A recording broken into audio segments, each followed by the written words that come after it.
Hi class, let's continue our discussion with diagnostic techniques as we focus on some immunogenic, immunological methods. There we go. Kind of a tongue twister there. So as we look at these methods, they are going to focus primarily on antibodies. Recall, antibodies are small protein molecules that stick to very specific macromolecules or structures in the cells. So these antibodies, whether or not they are present or whether or not a known antibody can react, can be very informative. The field of serology is going to involve a lot of in vitro testing of the patient's serum. Recall, the patient's serum is going to be very similar to their blood plasma, but it's gone through some clotting already to help isolate out some of the antibodies and some of the other side chemicals. So we're going to look at the patient's blood serum, and then we're going to look at whether or not the antibody is present or not present. Antibodies are always going to have an extreme specificity for the antigen, and this is the base principle that we work underneath as we use our immunological methods. A trick here that we need to overcome, though, is viewing whether or not the antibody can stick to the antigen. So we're going to need to have some methods. Some are going to be macroscopic, some are microscopic, for viewing whether or not hybridization of the antibody to antigen occurs.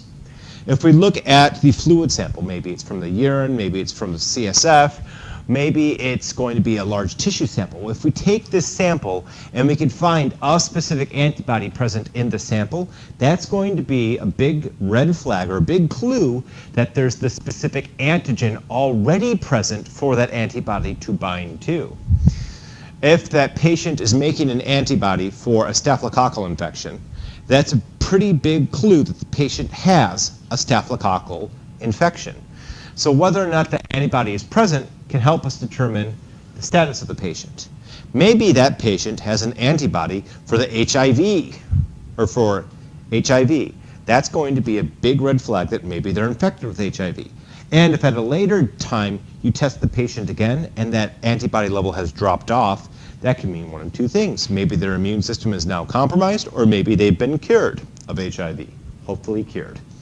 So we can use this method to maybe confirm a suspected diagnosis, or we can use it to pre-screen, rapidly screen individuals for diseases. So we can ask ourselves two broad questions. Does the patient make an antibody for the microbe, or will the antibody stick to the microbe? So from a patient perspective, we can take their blood serum, and if the patient is making the antibodies that stick to a known microbe, we can assume that that patient has been exposed to that known microbe and is actively fighting an infection from the known microbe.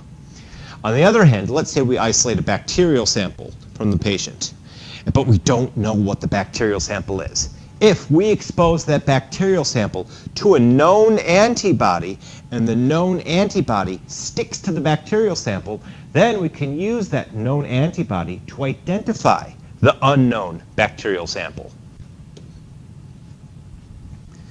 So as we're using these immunological methods and we're isolating antibodies from the patient's sera, we need to keep in mind that there are some limitations to these tests. Not all of these tests are made equal. Effective tests have a high degree of specificity, so there's only going to be a very limited number of antibody-antigen hybridizations available, and they're also highly sensitive. So they will work even if there's very low concentrations of antigens, antibodies present.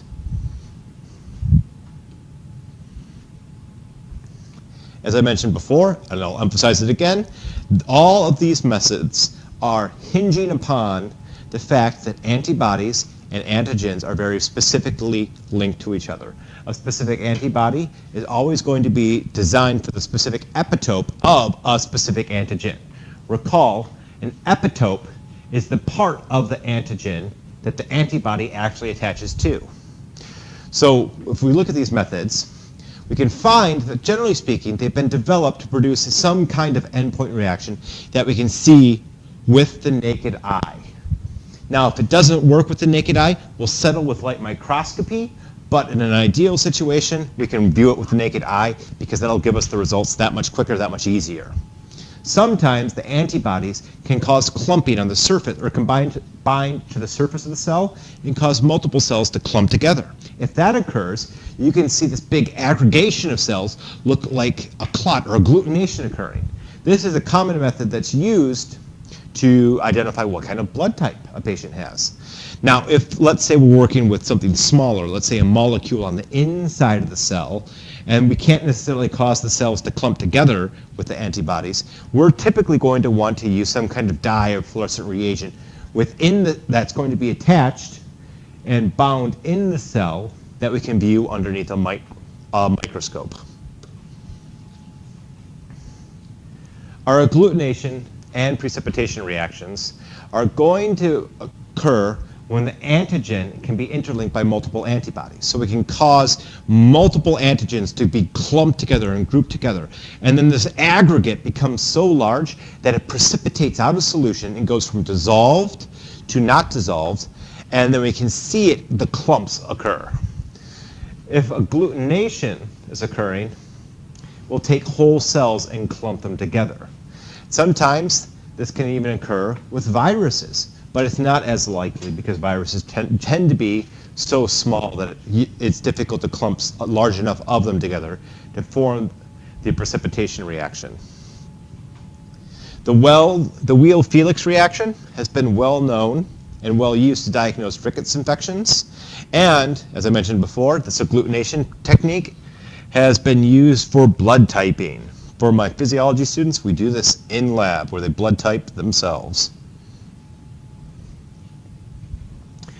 To look at our agglutination and precipitation reactions, precipitation occurs when the antigen is a soluble molecule, but it becomes insoluble when it clumps together.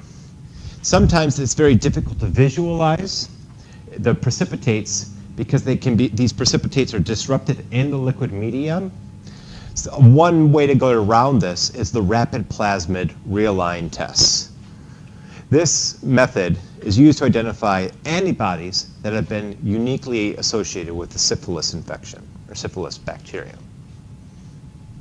So here we can see some well plates for agglutination tests. We have dilution factors down here underneath, and this is a times 2 dilution factor. So we went from 1/20th dilution to 1/40th to 1/80th to 1/60th. So the concentration kept getting cut in half. And then we can measure how much agglutination occurred, or how much clumping we can see. Is there lots of clumping? Positive, positive, positive. Is there a little bit of clumping? 1 positive sign. Or is there no visible clumping? Negative, negative. So we can do the agglutination tests in test tubes, or we can do these agglutination tests in microtiter plates to determine whether or not there was agglutination or not agglutination.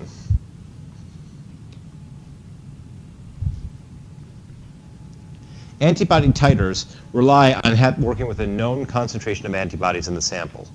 Generally speaking, these are determined by serially diluting a patient's serum, and we'll take those serially diluted serums and put them into test tubes or wells, and then we'll look at the highest dilution of the serum that still produces agglutination. This is an important number because it tells us the overall concentration of our antibody in the undiluted serum sample. The more we can take a sample and dilute it and still have agglutination occur, the higher the concentration of the antibodies were in the original sample, and therefore the higher the titer value was in the original sample. We can use this method of determining the titer count of antibodies to diagnose an autoimmune disorder, or to determine whether or not someone's been exposed to a previous infection or past disease. If the patient has a constant low level of the antibodies, that's a good sign that they've had previous exposure to the disease. If the patient has no antibodies to a disease that we know they've been exposed to, that would imply that they've had that autoimmune disorder set in. The antigen-antibody technique that we can use for identifying and subgrouping a bacterial species or microorganisms is known as serotyping. This is typically going to rely on using something known as an anti-sera. Our anti-sera is going to bind to cell antigens. These things can include structures on the cell capsule, structures on the cellular flagellum, or on the cellular wall. This serotyping technique is used for identifying known species of Salmonella and differentiating which strain that the patient has infecting their body. Is it the pathogenic or the non-pathogenic strain? Many times, the motility of the microorganism determines whether or not the microorganism is going to be pathogenic. So the presence of the flagellum is really important. The presence of a capsule can influence how easily antibiotics can to kill the bacterium, or how easily we could phagocytize or opsonize the bacterium. So the capsule and flagellum are two tests that done via serotyping are very important for us to determine what kind of bacterium and how pathogenic that bacterium can be. The Quellung test has specifically been designed to determine what specific polysaccharides are present in the capsule of our microorganism. And it's been used to help us differentiate between multiple bacterial species that could potentially be harmful to the patient. Another immunological technique, it's a classic, it's a goodie, it's been used for a while, is Western blotting. We also have Northern blotting and Southern blotting. Yes, people do have a sense of humor in biochemistry. The Western blot specifically is going to be used to isolate protein samples from our microorganism. So first we'll start off with a pure culture, ideally, of our cells, and then we'll take those cell lysates, or those cells, and cause them to lyse, burst open and spill all the proteins out into solution. And then we'll take those proteins, that protein cocktail over to lysed cells, and put them in a gel. Generally speaking, it's going to be an agarose gel, and we'll separate those proteins using electric charges. And then after we separate the proteins in the gel, using an electric charge, we'll then take the proteins and cause them to get pushed onto some filter paper. This special filter, or filter paper, generally speaking, is like really high quality coffee filters. And this is typically done by changing the orientation of the direct electrical current. We then take this filter paper that's had the proteins forced into it and incubate it with known antibodies for our specific proteins. Most of the time, if we're working with fairly high concentrations, well, they'll be fluorescently or luminescently labeled antibodies. If we're trying to identify something that's present at very low concentrations, we'll work with radioactively labeled antibodies. If we can have the antibody bind to the antigen, we'll have some pattern, some color change occur on our sample. And we'll take the patient sample and compare it to a positive control and compare it to a negative control to verify whether or not the specific antigens are present in the patient sample. So let's look at some sample data. Here's our negative control. So in this negative control, this is the banding pattern that we observe. And in a positive control, note those two key bands right there in the positive control. Here's patient A. Patient's A sample, that went all kittywampus right there. When you get solid dark bands like that, that's a pain in the butt to work with that because it's hard to extract good data from samples like patient's A sample. Patients B and C, though, had nice banding appear on their samples, so we can actually get some data from these samples. So as I look at patient B, I can see the banding there, which matches up with the positive control, and patient C has the banding right there, which also matches up with the positive control. So I would say, based on these results, that patient A is indeterminate. Because we have those solid black band, the sample was contaminated. We can't make a determination. Patient B is positive. Patient C is positive. If we work with a fluorescent antibody, or an FABS, we're typically going to start with a monoclonal antibody. And this is going to, when I say monoclonal, I mean a pure sample of one kind of antibody. So if we isolate one kind of plasma cell that makes one kind of antibody, we can then purify out that one kind of antibody in the monoclonal antibody sample. We can then take those pure samples or pure cultures of antibodies and label them with a fluorescent dye. During the direct testing technique, we'll take our unknown sample, or our unknown antigen, and fix it to a slide. And once it's stuck to that slide, we'll then expose it to the fluorescing antibody that will stick to a known antigen. If the antibodies and antigen bind together and stay bound together, we can view that as fluorescence under a microscope. If a known antibody sticks to an unknown antigen, we can use the hybridization or binding of the known antibody to the unknown antigen as a way to determine what the unknown antigen is. This has been used to identify causative agents of syphilis and gonorrhea and meningitis. The principle behind it is that we're going to have molecules within our microorganisms, and these molecules can have specific antibodies stick to them.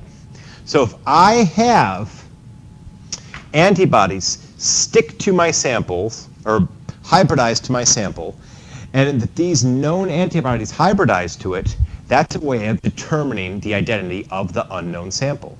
So here we can see the spirorette of a syphilis bacterium that's been bound with fluorescing antibodies here in the figure or in the light micrograph as well. So during direct testing, we want the antibodies to bind directly to the antigen. During indirect testing, we'll take those fluorescing antibodies and we'll use a more generic fluorescent antibody that's designed to stick to the constant region, FC, of the antibodies within the patient's sera. We'll then take a known antigen and put it in the test serum. If the known antigen has antibodies stick to it, that means that the patient was making antibodies that can stick to the known antigen. It's not necessarily terribly complicated here. And if that patient was making antibodies for the known antigen, let's say, for example, we're talking about gonorrhea, because I have gonorrhea on the mind right now. If the patient is making antibodies that stick to the gonorrhea bacterium, that means the patient has a gonorrhea infection. So there'll be hybridization that occurs. And if that hybridization occurs, we can then add a secondary antibody that's designed to stick to the initial antibodies, and that then will glow. It's an indirect test. So we use an antibody to test for the presence of another antibody, so to speak.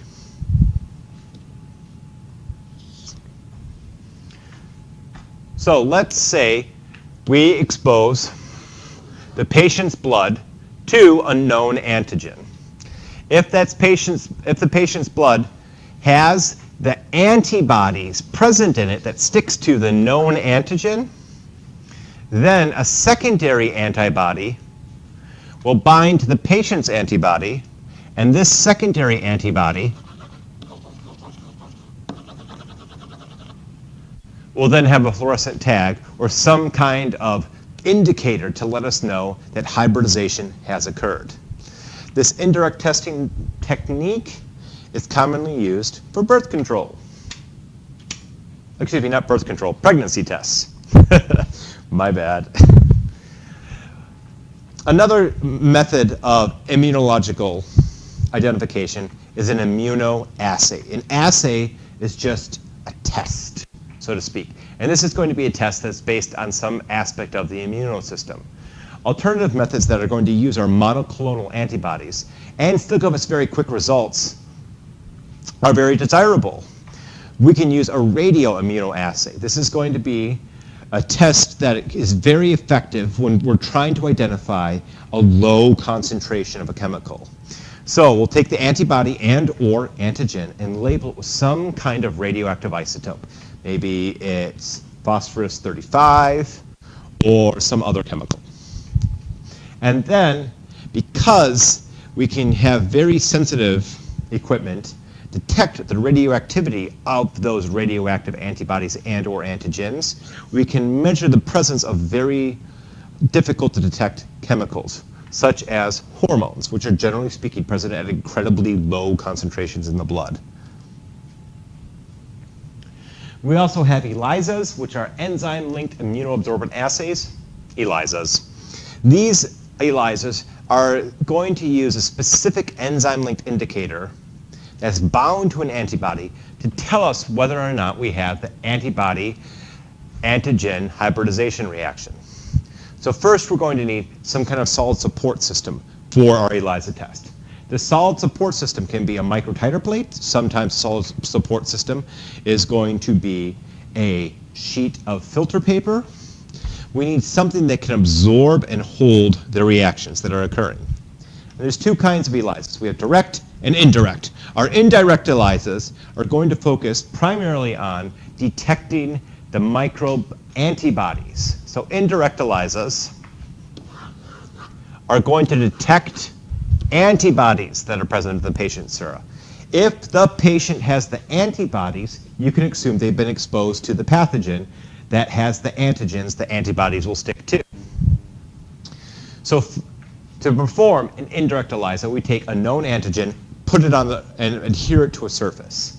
That known antigen is then exposed to the patient's sera. If the patient has the antibodies that can bind to the antigen, the complex will form, and there'll be some kind of color change or indicator change. They'll let us know hybridization has occurred. This is a very cheap, very quick test, and it's used to screen for the presence of HIV, rickets cells, Hep A, Hep C, or Heliobacter. The problem with indirect ELISAs is we can get false positives.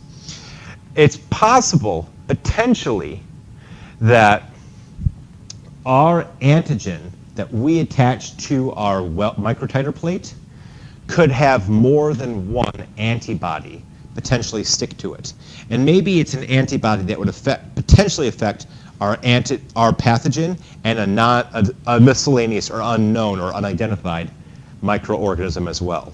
So because of these false positives that occur, if we get a positive, we need to have a follow-up Western blot to confirm the diagnosis.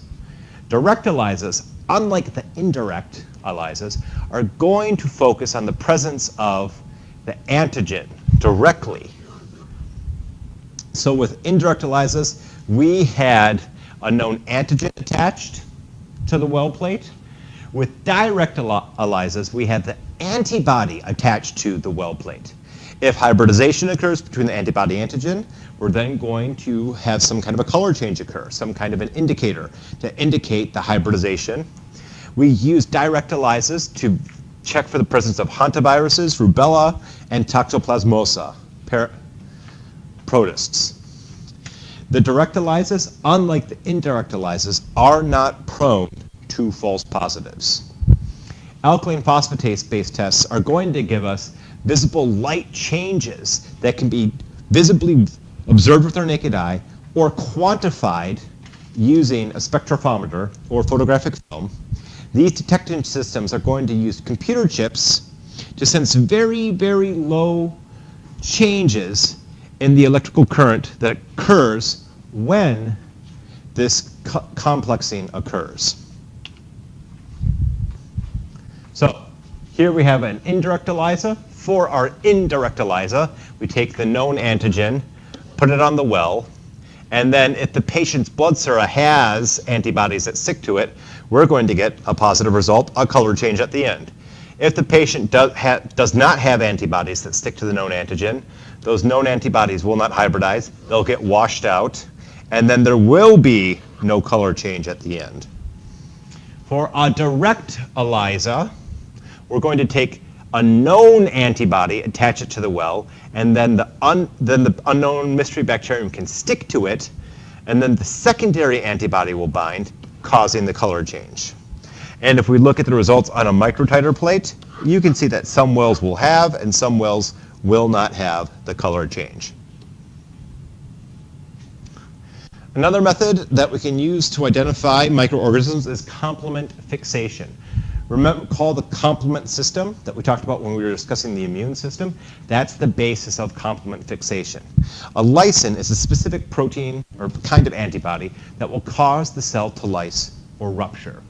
This is going to require the complement cascade. A hemolysin is a specific kind of antibody that's going to initiate the complement system on red blood cells specifically, and this hemolysin will cause the red blood cell to hemolyse or lyse. We can't just say that the cell lysed. We have to say that the red blood cell was hemolyzed. Now, these reactions are very observable. It's very quick and easy to tell if these occur, and it's the basis for our group complement fixation tests. When we use these tests, we're typically trying to diagnose a fungal-based disease, and we do this by detecting the antibodies that are present for the fungus, such as Coxiella burnetii, or any other disease that's present. Anti-streptolysin O is a titer test that we use to measure the presence of antibodies for streptolysin. So the antibody that will bind to streptolysin can also be bound with the anti-streptolysin O titer. And if we have this hybridization occur, we can infer that the patient is going to have scarlet fever.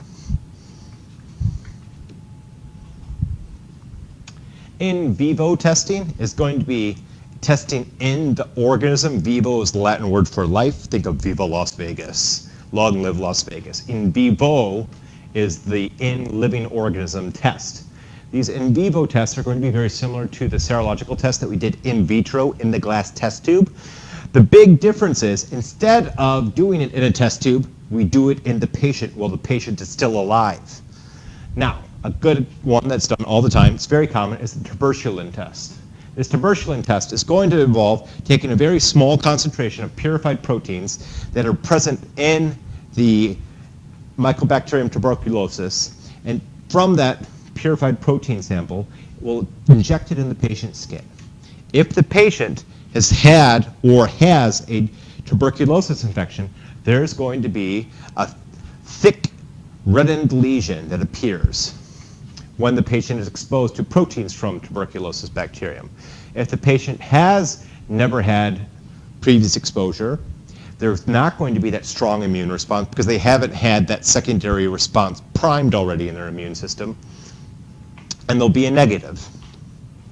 I should emphasize that this tuberculin test emphasizes false positives as opposed to false negatives. If there is a positive test, further testing is needed to confirm the diagnosis. So here's a nice summary slide showing the methods that we've talked about.